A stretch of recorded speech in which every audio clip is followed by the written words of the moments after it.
ঘটিটা, হ্যাঁ ঘটিটা, এই ঘটি আরেক নিচে নামাও, নিচে নামাও, এই ঘটিটা, ওই বাটিটা, সেই ঘন্টিটা দেখাও, বেডুর হাতে যে চামচটা আছে। এটা কার কার কার কার কার জন্য, কার জন্য খুলি কর।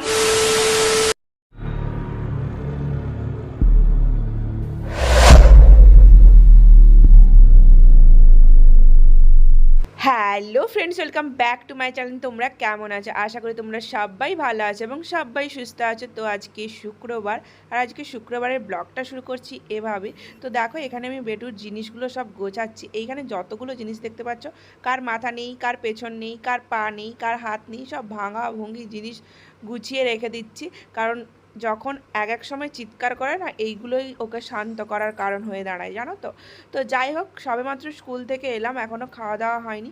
এখানে সমস্ত জিনিসপত্র ঢালাঢালি হয়েছিল বিছানার ওপর, মানে আমার বেটুই সকাল সকাল এইসব কাণ্ড করে রেখেছে। তাই ভাবলাম আগে গুছিয়ে নিই, তারপর খেতে বসবো। তারপরে গুছিয়ে নেওয়ার পর বিছানায় একটু ওই খেলনার গুঁড়োগুলো পড়েছিল, সেগুলো একটু ঝেড়ে দিচ্ছিলাম। তো এটা দিয়ে কর্ক খেলতে হয়, কর্ক। দেখো, মেয়ে আমার এই ব্যাডমিন্টনের ব্যাট দিয়ে ক্রিকেটের বল খেলবে, ক্রিকেট বল খেলবে। মেয়ে আমার এই ব্যাডমিন্টনের ব্যাট দিয়ে প্লাস্টিক বল খেলবে। মানে সেই ব্যাটটা দিয়ে খেলতে হয়, ওটা দিয়ে নয়। ওটা দাও, সেই তোমার ব্যাটটা নিয়ে আসো। এটা দিয়ে খেলা যায় না বাবা, তোমার ব্যাট দিয়ে খেলতে হয়।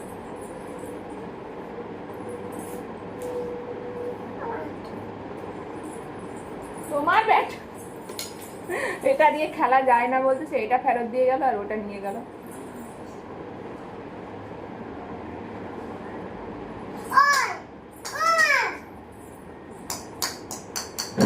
কি অবস্থা, ব্যাডমিন্টনের ব্যাট দিয়ে বল, প্লাস্টিকের বল খেলতে হচ্ছে। সেটা টেনিস খেলা যায়।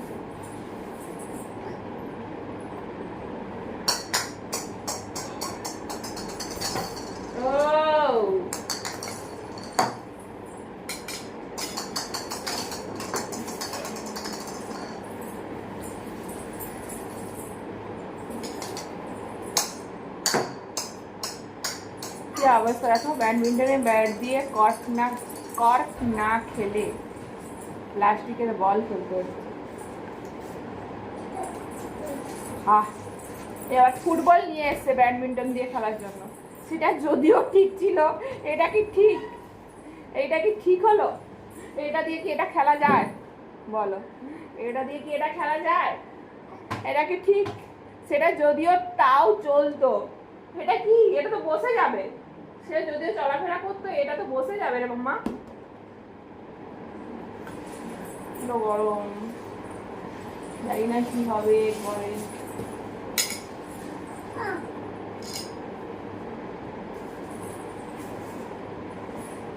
স্কুল থেকে মানে স্কুল থেকে আসার পর এর সঙ্গে এরকম পাগলামি খেলতে হবে। এর সঙ্গে একটু পাগলামি খেলে ডেলে তারপরে তুমি তোমার কাজ করো। মোটামুটি এসে 8 ঘন্টা আসছে না, আমাদের খেলতে হবে না। আমি হাত দিয়ে খেলবো। গুড়িও হামু দাও না, না একটা হামু দাও না, একটা হামু দাও না,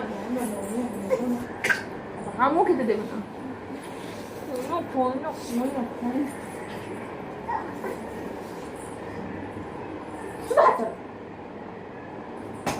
ভেঙে যাবে।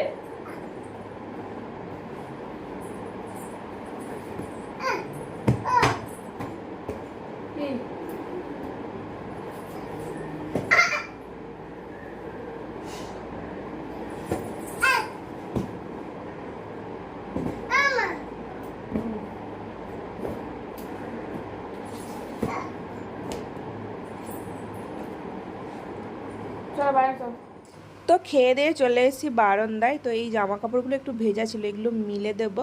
মা এগুলো সকালবেলা ধুয়েছিল মনে হয়, সব একসঙ্গে তুলে নিয়ে চলে এসেছে। এগুলো হালকা হালকা ভেজা, খুব যে ভেজা তা নয়, হালকা হালকা ভেজা, তাই এই বারান্দায় মেলে দিচ্ছি এখন। আর শুকনোগুলো পাট করে রেখে দিয়ে যাবো, আর কিছু কিছু জিনিস আছে যেগুলো নিচে নিয়ে যাব। আমি বেটুকে বলছিলাম ওখানে এই মামুর গেঞ্জিটা দাও তো, তোর হাত পাচ্ছিল না তাই জন্য লাফাচ্ছিল। পরে আবার আমি নামিয়ে নিলাম, এগুলো সব নিচে নিয়ে যাব তাই জন্য একধারে রেখে দিচ্ছিলাম। তো চলো এখানে জিনিসগুলো পাট ফাট করে জানো তো, ভাগ্য যখন খারাপ হয় না তখন কিচ্ছু আর করার থাকে না, তখন সব দিক থেকেই খারাপ হয়। সব দিক থেকেই এখন এক্সাম চলে এসছে। কি বলো তো, এই সময় আমার স্কুলের এক্সাম প্লাস আমার কলেজের এক্সাম। স্কুলের এক্সাম জানোই তো, বাচ্চাদের এক্সাম হলে বাচ্চাদের গার্ডিয়ানের সাথে সাথে বাচ্চাদের টিচারেরও টেনশন হয়, সমান টেনশন হয়। আচ্ছা, টিচার হিসেবে তোমার টেনশন করাটা স্বাভাবিক, আমার তো তাই মনে হয়। এখন তাই খুব মনে হয়, ছাত্র ছিলাম যখন তখন ভাবতাম কবে দিদিমণি হব, বেশ কি সুন্দর পড়াতে আসবো, কোনো টেনশানই থাকবে না, পরীক্ষা দেওয়ার কোনো চাপ থাকবে না, কিচ্ছু থাকবে না। কিন্তু আজ বুঝতে পারছি যে সত্যিই ম্যাডাম হয়ে গেলে সব থেকে বেশি টেনশন ছাত্রের থেকে ম্যাডামের হয়। যে আমি আমার স্টুডেন্টটাকে পড়ালাম, আমি আমার বাচ্চাগুলোকে পড়ালাম, আমার বাচ্চাগুলো ঠিকঠাকভাবে উত্তর দিতে পারবে তো, ঠিকঠাক লিখতে পারবে তো, এইসব টেনশান হবেই, এটাই স্বাভাবিক। তারপর তো আছে প্রশ্ন করা, খাতা কাটা, সেসব তো আছে, সেসব তো ছেড়েই দিলাম, কারণ টিচার হিসেবে এটা তো একটা দায়িত্বের মধ্যেই পড়ে। আর এইদিকে দেখো, তোমাদের সাথে কথা বলতে বলতে জামাগুলো পাট করতে করতে এই যে দেখো আমার হাতে পিঁপড়েটা দেখতে পাচ্ছ তোমরা, এই লাল পিঁপড়ে পুরো এইখানটা জেকে বসেছিল, এমনভাবে কামড়ে ধরেছিল না, তখন থেকে লাগছে লাগছে, আমি ভাবছি এই ছেড়ে গেল ওই ছেড়ে গেল, পিঁপড়ে কামড়েছে বুঝতে পারছি, বাট ভাবলাম যে এই ছেড়ে গেল ওই ছেড়ে গেল, কিন্তু তারপর শেষমেশ ওই হাত দিয়ে বের করলাম। জানো, যখন স্টুডেন্ট ছিলাম তখন মনে হতো টিচার কবে হব, বেশ আমাদের ম্যামরা কী সুন্দর সাজুগুজু করে আসে, আমরাও বেশ কী সুন্দর সাজুগুজু করে যাব, এটাই ভাবতাম। বাট তখন বুঝিনি যে স্টুডেন্ট বেস্ট লাইফ। বাট কী আর করা যাবে, দাঁত থাকতে তো দাঁতের মর্ম আমরা বুঝি না, তাই যে লাইফটা আছে সেই লাইফটাকে এনজয় করে ভালোভাবে কাটাতে হবে। এবার বলি, তোমাদের ফার্স্টে বললাম না যে ভাগ্য যখন খারাপ হয়, ভাগ্য খারাপের কথা এই কারণে তোমাদের বললাম, এই সময় আমাদের ঘুরতে যাওয়ার প্ল্যান হয়েছিল অনেক আগে থেকে। বাট কী আর করব, কলেজের এক্সাম স্কুলের এক্সাম সব একসঙ্গে চলে এসছে, ঘুরতে যাওয়া হয়ে গেল ক্যান্সেল। তো কিছু করার নেই, ভাবছিলাম ঘুরতে যাব অনেক দিন পর, অনেক দিনের প্ল্যান ছিল এটা, আমরা সবাই মিলে ঘুরতে যাব পুরো ফ্যামিলি। তো কী আর করা যাবে, কিছু করার নেই। তো যাই হোক চলো, এই সময় পুরো পরের সপ্তাহটা পুরো আমার পরীক্ষা। ইনফ্যাক্ট আমার পরীক্ষা বলতে আমরা স্কুলের বাচ্চাদের পরীক্ষা, আর আমার পরীক্ষা তো কালকেই আছে। এইদিকে দেখো মেয়ে আমার থালা বাটি সব পেতে নিয়ে বসে আছে, আর আমি মাম্মাকে একটা একটা বলছি, মাম্মা তোমাদের দেখাচ্ছিল, বাট আমি ভয়েসটা মিউট করে দিলাম কারণ গান চলছিল, ভাই পাশে ফোনে গান শুনছিল। আর এই দেখো এই থালাতে মা দুর্গা আঁকা, দেখতে পাচ্ছ, এই যে মা দুর্গা। তো শুধু এই থালা নয়, এখানে আরও অনেক কিছু আছে, থালা, বেটার হাতে একটা চামচ আছে, চামচ না ওটাকে কি বলে আমি জানি না, বাট আমি চামচ বলছি। আর এই যে দেখো প্রদীপ আর ঘটি, তারপর এই নম করছে, দুর্গা মাকে নম করছে, বেটা আমার দুর্গা মাকে নম করছে, মানে আমি একবার বলে দিলাম এইতে দেখো মামা দুর্গা মা আঁকা আছে, বলতে নম করছে। এই যে বাটি বলতে বাটি দেখাচ্ছে তোমাদের, তারপরে দেখো এই যে প্রদীপ দেখাচ্ছে, ওকে আমি এক একটা বলছি ও এক একটা তোমাদের দেখাচ্ছে, বাট কথাটা আমি মিউট করে দিলাম, যেটা আমি আগেই বললাম, কারণ গান চলছিল তাই জন্য আমি কথা মিউট করে দিলাম। আর এই যে দেখো ঘটি বলতে ঘটি দেখাচ্ছে, প্রদীপও ছিল, প্রদীপ, হ্যাঁ প্রদীপ তো দেখালাম তোমাদের, আর ধূপদানিও আছে, তারপরে তোমার ওই যে ঘন্টি বলে না, যেটা ঘন্টি বাজায়, ওইটাও আছে, ওটাও দেখাবে। দেখো এই যে পেছনে আছে এই যে ঘন্টি, এটাও আছে। তো এটা না আমি কিনিনি, এটা আমাকে একজন গিফট করেছিল, তো এটা প্রায় 2 বছর হতে যায়, হ্যাঁ 2 বছর হয়ে গেছে। এটা আমাকে একজন গিফট করেছিল, এটা পুরো না সেট ছিল, এটা একটা বক্সের মধ্যে পুরো ছিল, বক্সটাও দারুণ ছিল। তো বেটু এখানে দেখো থালাটাকে শুধু বাজাচ্ছে বসে বসে, আর দুর্গা মা বলতে তো নম করলো, তোমাদের তো দেখালাম।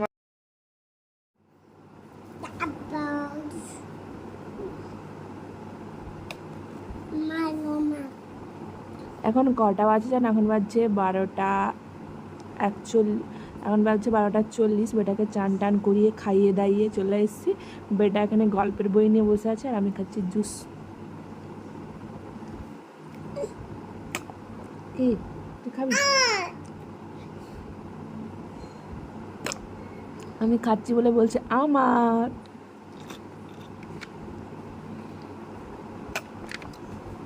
খাবি? এই দেখো এই যে আম কেটে রেখে দিয়েছে মা, এগুলোতে আচার হবে। মা এগুলো দুপুরে বসে বসে কেটেছে, আমি যখন বেটুকে নিয়ে ঘুমাচ্ছিলাম। আর আবার খাওয়া হয়ে গেছে, শুধু আমারই বাকি। এখন কটা বাজে জানো? এখন বাজে 4টে। আমি 4টের সময় ভাত খেতে এসেছি, পড়িয়ে টড়িয়ে উঠে তারপর ভাত খেতে এসেছি। ফুলির জন্য ফুলি, আমার বাবা ফুলিকে খেতে দিলে না হাঁড়ি চাপাই করে আলাদা করে রেখে দেয় ফুলির জন্য। মেয়ে আমার দেখো ফুলির জন্য তুলে রেখে দিচ্ছে। এটা কার কার কার কার কার জন্য কার জন্য? ফুলি কথাটা বলতে পারে না। ফুলি দেখো আমার কোনো চকলেটই পছন্দ না। আগে আগে যদিও ডেয়ারি মিল্ক একটু পছন্দ হতো, এখন তাও পছন্দ না। আমার চকলেট জিনিসটাই পছন্দ না। বাট কেউ যদি আমাকে গ্রীষ্ম, বর্ষা, শরৎ, হেমন্ত, শীত, বসন্ত যে কোনো কালেই আইসক্রিম হোক বা কোল্ড ড্রিঙ্কস অফার করে না, সেটা আমার না করতে একটু দ্বিধা করছো। মটর দিয়ে তরকারি, কুমড়ো, এখানে কুমড়োর তরকারি হচ্ছে মটর দিয়ে। তো কালকের ঘুগনি আছে না? কালকের ঘুগনি আছে, আমার জন্য রেখে দিয়েছিল মা ফ্রিজে, আমি স্কুল নিয়ে যাব বলে। বাট আমি নিয়ে যাইনি, কারণ আমার কাছে প্রশ্ন সব ছিল তো ব্যাগে, যদি পড়ে যায় তাই জন্য নিয়ে যাইনি। তো অবেলা খেয়ে না আমার না অ্যাসিড হয়ে গেছে। আজও আমার বমি হয়েছে, মানে প্রচণ্ড টক যে ভাবটা সেটাই হচ্ছে। তো যাই হোক, আর ওই কুমড়ো তরকারি ফরকারি আমার একদম পছন্দ না। এখানে আমি তাই জন্য বিস্কিট খেয়ে নিচ্ছি। ওটা দিয়ে কে মুড়ি খাবে বলো? তো মুড়ি ফেলেছে দেখো, আমার মা শুকনো মুড়ি খাচ্ছিল ডিবা নিয়ে বসে বসে, আমার মেয়ে সেখান থেকে তুলে তুলে সব ফেলেছে।